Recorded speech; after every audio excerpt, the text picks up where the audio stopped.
tentang rasa khauf, rasa takut kepada Allah Subhanahu wa taala. Maka Bapak Ibu yang dimuliakan Allah, Nabi itu kalaulah gemuruh hari, mau hujan hari, itu pucet, ketakutan.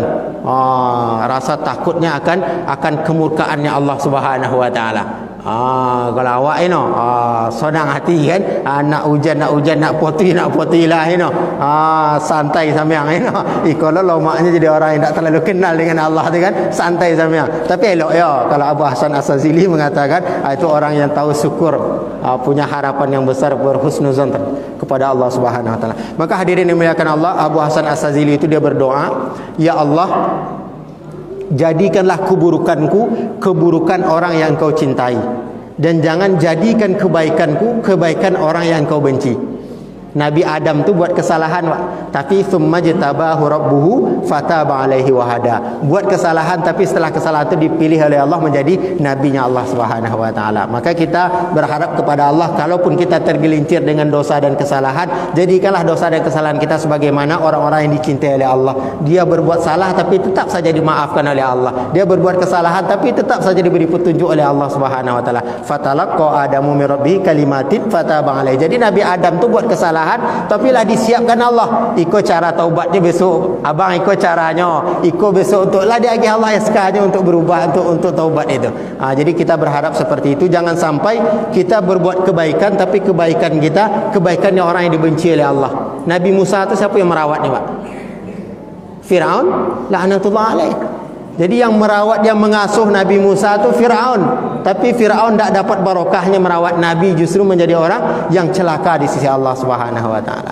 Maka hadirin yang dimuliakan Allah, ini hakikat takwa yang pertama, kita sisakan rasa takut kita kepada Allah. Mudah-mudahan kita termasuk ke dalam golongan orang-orang yang beruntung. Yang kedua, kata Sayyidina Ali radhiyallahu an, wal amalu bitanzil.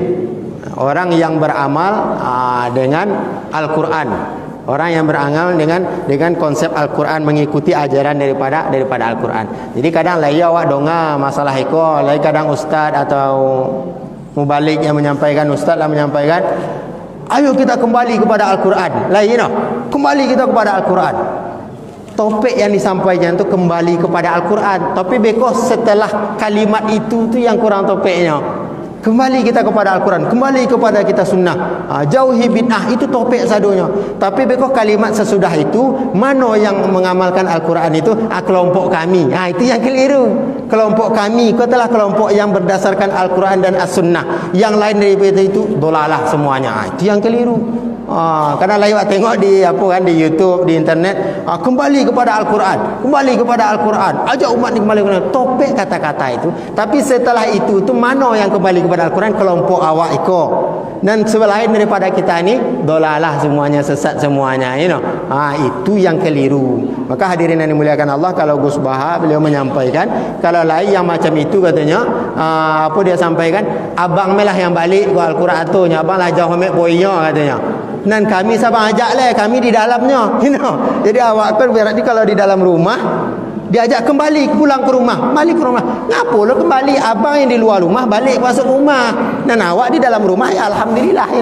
Maka diri muliakan Allah, maka jangan juga sampai kita terprovokasi dengan bahasa-bahasa yang seperti itu. Bahasa awalnya baik, tapi ujung-ujungnya mengajak kepada kelompok dia dan kelompok selain daripada dia sesat dan menyesatkan semuanya. Ini yang keliru. Tapi ini memang sudah kudratnya seperti itu. Ketetapannya seperti itu. Kalau kita mengikuti suatu pengajian, kalau mengikuti suatu kelompok pergerakan, kalau terus-menerus kita tekuni, lama-lama nanti mulai itu ada sifat di dalam hati kita, dan kelompok awak yang betul dan kelompok lain salah. Kullu hizbin bima ladaihim farihun. Maka kita merasa bangga dengan kelompok kita, pergerakan kita, dan mulai mata awak menengok kalau Allah ni ikut si fulan tu dalam kadang ustaz, kadang ulama no ikutnya dalam kelompok awak kau no sempurna Islamnya dah jadi ini yang kita khawatirkan. Kalau ada slogan yang seperti itu, hati-hati. Kita sekarang beramal dengan pergerakan kelompok kita, dengan pengajian kita, silakan, tetapi jangan kita menyalahkan kelompok lain, karena semuanya selagi ahli sunnah wal jamaah itu datang daripada Rasulullah sallallahu alaihi wasallam.